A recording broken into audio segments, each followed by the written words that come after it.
The Methodist Church has its roots in a religious movement, a network of small groups. John and Charles Wesley, when they were students, found that the best way to grow in Christian faith and discipleship was to meet regularly with others, to ask each other questions about the ways in which they were living out their faith in daily life. They committed themselves to deepening both their inner faith and an outward-facing care for others, particularly for those in need. Because this approach was so methodical, other people gave them the nickname Methodists.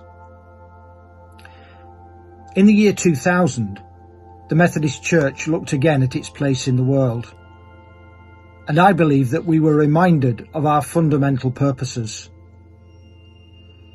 The Our Calling statement says, "The calling of the Methodist Church is to respond to the gospel of God's love in Christ and to live out its discipleship in worship and mission." And it goes on to say that we do this through 4 interconnected aspects of the Christian life: worship, learning and caring, service, and evangelism.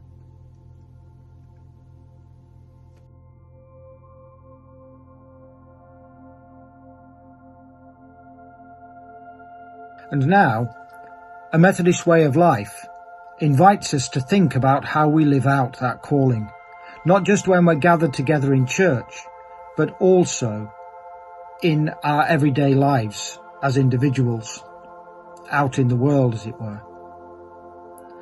And it invites us to rediscover the fruits of those early Methodist practices, to discover how we might encourage each other to grow in faith and discipleship by talking honestly with each other about the ways that our faith shapes what we do and what we say day by day. This series of sessions aims to do that.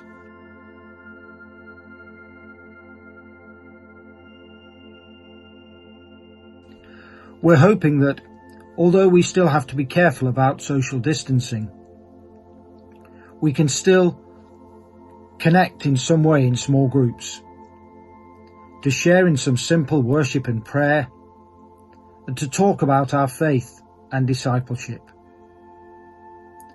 Each week there are also things for us to try between the sessions, which may help us to explore our faith a bit more. You don't have to be a signed-up member of the Methodist Church to be part of these sessions. Our aim is simply to encourage you to see the value of allowing other people to help you, to think carefully about how you live out your faith.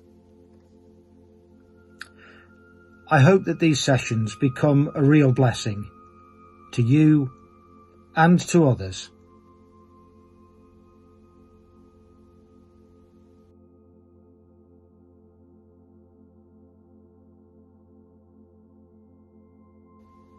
First of all, read the commitments of a Methodist way of life. How does it feel when we say the words together with others? And why do you think it says we rather than I in each commitment?